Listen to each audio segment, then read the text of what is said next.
Guys, magandang araw sa inyong lahat. Kasama natin si Linyo ngayon. Pumunta po si kaibigan dito sa atin para po ipaabot po ang kanilang nakikitang impormasyon na pumasok doon sa kanilang kaharian.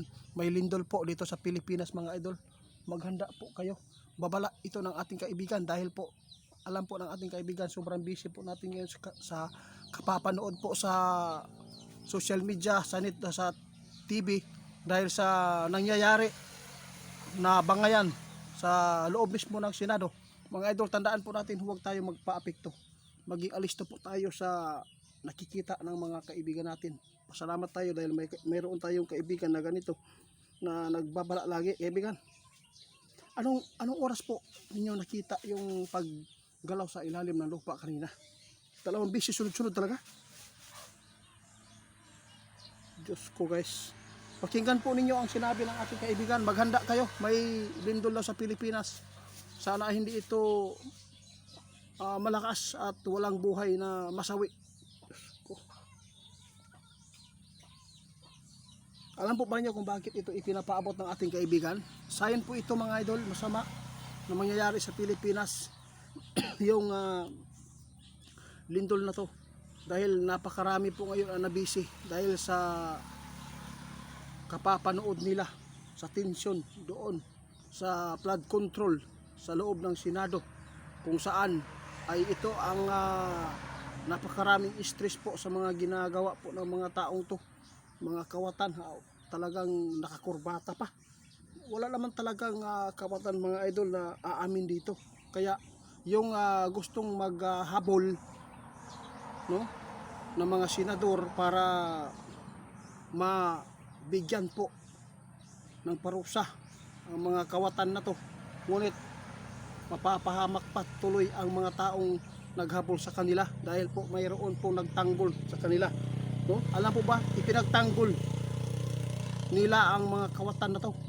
Kaya nakakaawa po talaga mga idol, yung mga tao na mga senador na gustong ipakita sa taong bayan ang kanila pagmamalasakit, ngunit sila pa ang tagilid ngayon mga idol.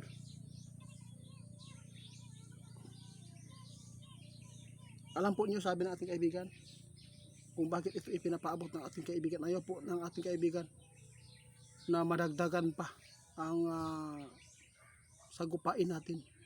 Kaya tandaan natin mga idol, itong babala ng ating kaibigan. Nagbabala siya para mapaghandaan po natin. Baka busy na kayo sa kapapanood ngayon sa tensyon. Kaya nagbabala si kaibigan na huwag tayo magpadala sa tensyon mga idol.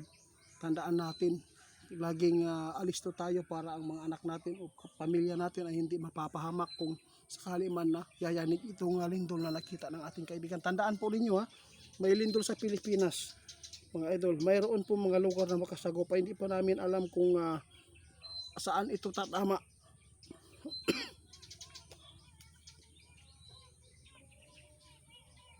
No, grabe, kawawa po talaga ang ating mga kababayan na mga sobrang hirap sa hanap buhay, no? Tapos yung mga tao mayaman na nagpapayaman pa lalo. Kaya tandaan ninyo ang karma mga idol, darating sa kanila yan. Mayroon talagang mangyayaring karma sa kanila.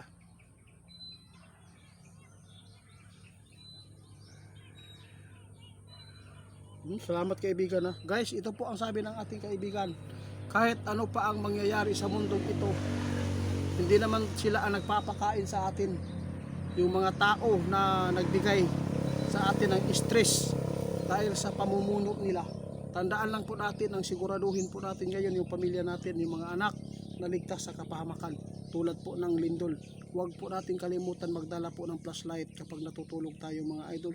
Ilagay po natin sa gilid. Kung sakali man malakas ang pagyanig mga idol, talagang makakakuha agad tayo ng flashlight para may pang-ilaw tayo para makalabas. Dahil kapag malakas po ang lindol, burn out po agad yan. Guys, paki-report ni Ghost Hunter 88 Funds 2.0.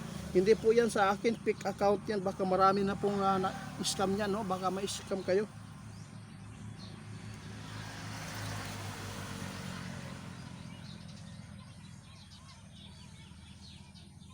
Sige kaibigan, salamat. Guys, nagpaalam na si kaibigan. Babalik pa rin daw siya kung mayroon siyang makitang mga masama na mangyayari sa Pilipinas. para papaghandaan po daw natin. Dahil po si kaibigan nag-alala po ngayon sa nangyayari dito sa namiminuno, no? Namiminuno na hindi maganda po ang kanilang pagdala sa Pilipinas, mga idol.